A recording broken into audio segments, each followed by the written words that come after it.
Kali ini kita mau menguji satu unit smart inverter pesanan dari Bapak Viko Bangka.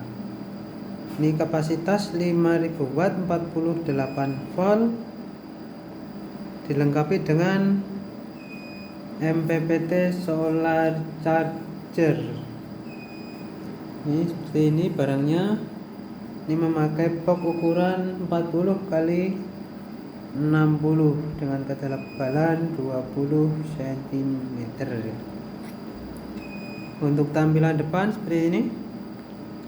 Paling pojok kiri ini adalah indikator inputan PLN. Ini indikator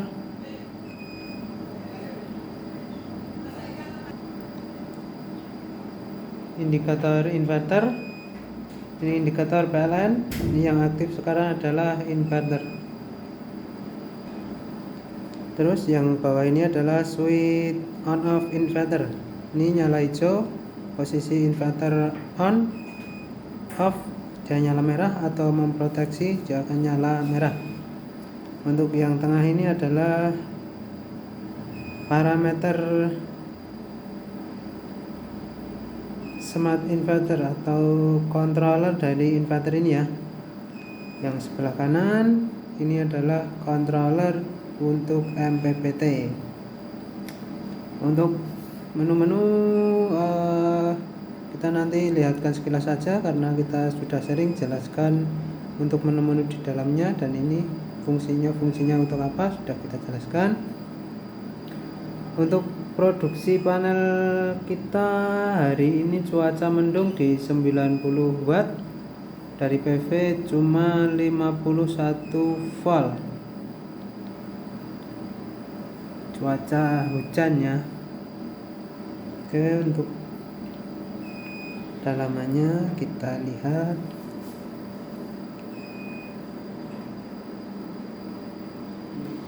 Oke, untuk dalamannya ini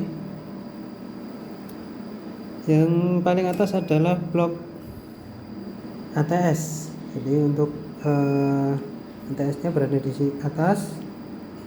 Yang paling pojok kiri ini adalah tab charging. Jadi kita nanti tinggal mengikuti listrik di rumah stabilnya di berapa volt. Jika listrik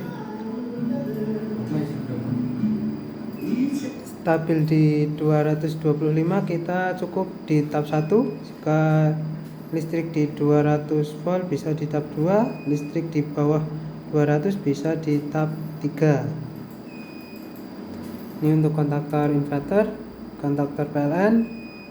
Ini MCB chargingnya ya, jadi ada pengamannya juga di sini. Ini untuk MCB inverter, MCB PLN. Ini DC baterai. Ini yang kecil ini adalah soft start, jadi untuk connect pertama kali baterai, biar baterai enggak protect, kita on kan untuk MCB soft startnya. Selang beberapa detik setelah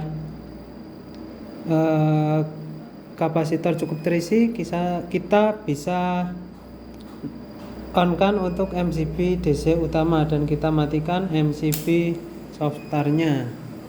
Yang paling pojok adalah MCB panel. Untuk blok bawahnya ini adalah blok kit inverternya. Di bawah kit inverter atau di belakang inverter ini ada MPPT. Jadi MPPT-nya ditaruh di belakang kit ini.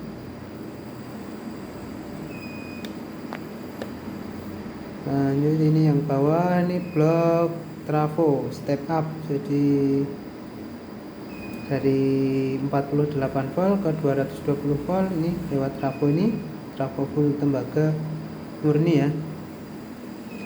Untuk inputan baterai berada di sebelah kiri. Yang ini baterai positif, baterai negatif. Yang ini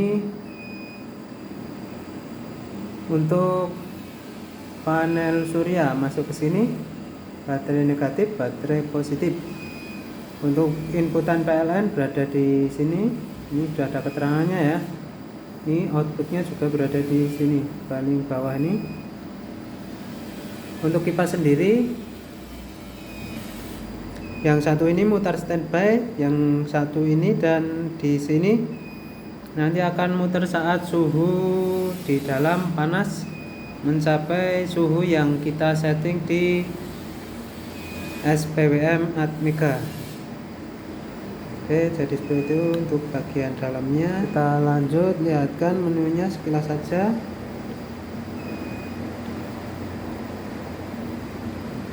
Oke, kita tekan menu. Oke, menu on off, dia langsung berpindah ke PLN karena kita sudah kasih inputan PLN.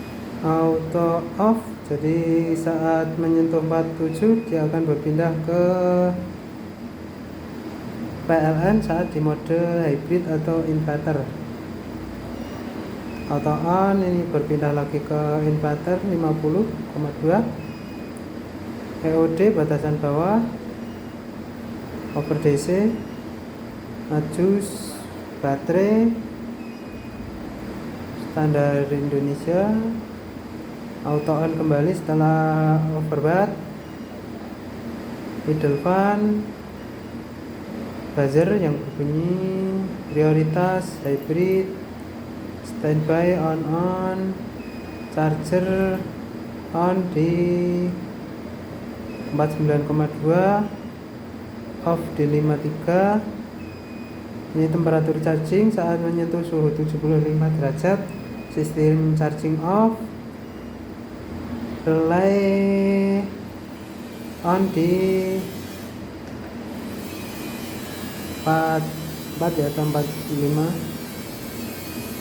kalibrasi output. Oke, itu untuk menunya. Untuk gelombangnya kita pakai osiloskop. Yang biru inputan PLN, yang kuning adalah output dari mesin ini ya. Ini listrik kita hanya 198 volt. Oke, kita akan coba untuk perpindahannya.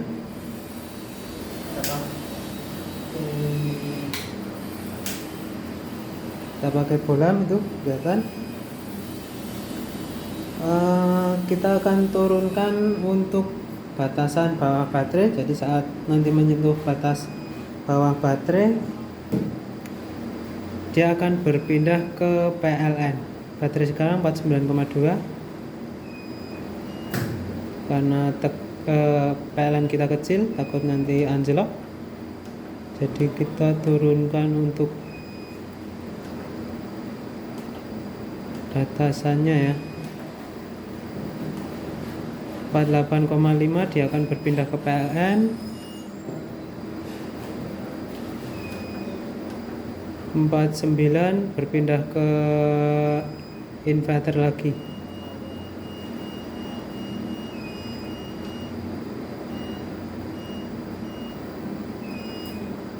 Oke, lihat gelombangnya. Oke, nggak ada kedip ya, tetap gelombang mulus, nggak ada persimpangan fase. Kita coba load beban. Yuk kita load sampai menyentuh batasan bawah 48,5, dia akan berpindah ke PLN. Perhatikan bolam dan osiloskop.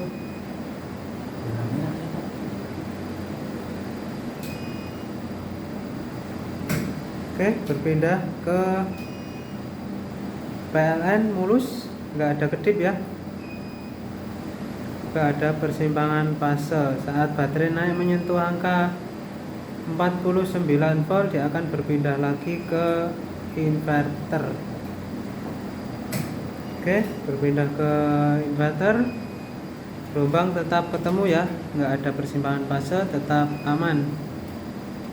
Lanjut kita akan uji tes load beban untuk melihat watt output dari inverter ini.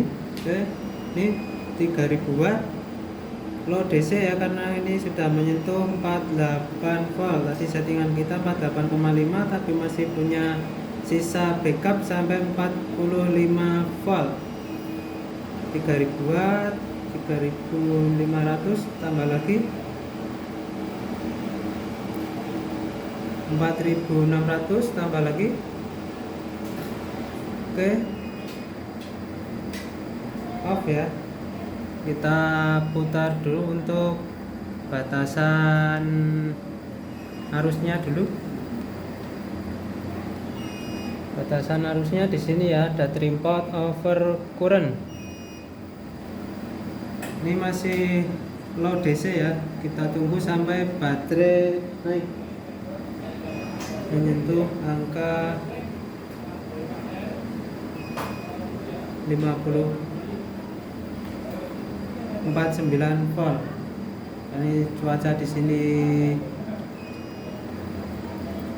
hujan, mendung, jadi nggak ada produksi dari panel ya. Oke, kita akan load lagi 3.000, 4.000.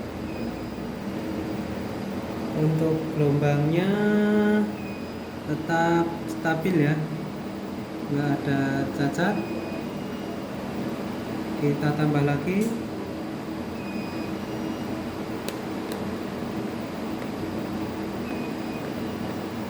5.000 watt ya, naik turun, tambah lagi 6.000 watt. Oke, over DC sampai over watt ya, tapi karena di sini tertulis low DC jadi nggak terlihat low DC, tapi tadi sampai 6.000 watt ya, dia memproteksi over watt. Kita tunggu sampai on kembali. Oke, dahon kembali. Kita akan lihatkan untuk chargingnya ya. Chargingnya kita lihatkan di DC nya.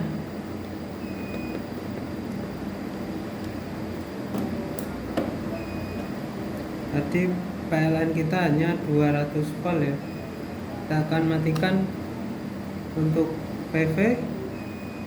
Kita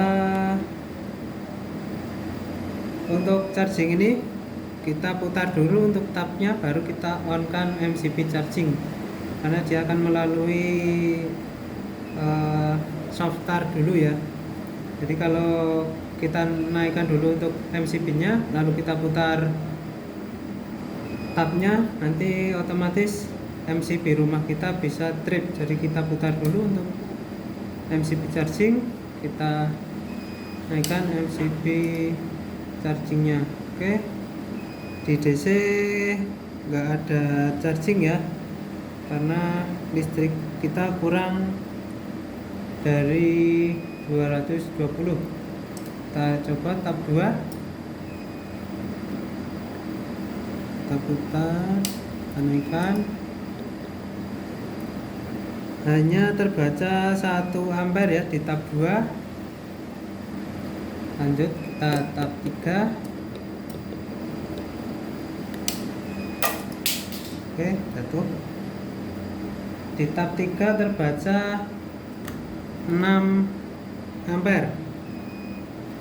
Karena listrik kita di sini hanya 198 volt ya. Sangat buruk sekali. Jadi kita bisa di tab 3 nih 8 ampere. Kondisi baterai 49, sekian. Oke, jadi seperti itu untuk pengujian chargingnya. Oke, jadi seperti itu untuk pengujian unit smart inverter kapasitas 5000 watt 48 volt, pesanan dari Bapak Viko. Bila masih kebingungan untuk pemasangan atau kurang jelas, bisa langsung ditanyakan via WA. Mungkin cukup sekian dan terima kasih. Salam Aspro Jogja.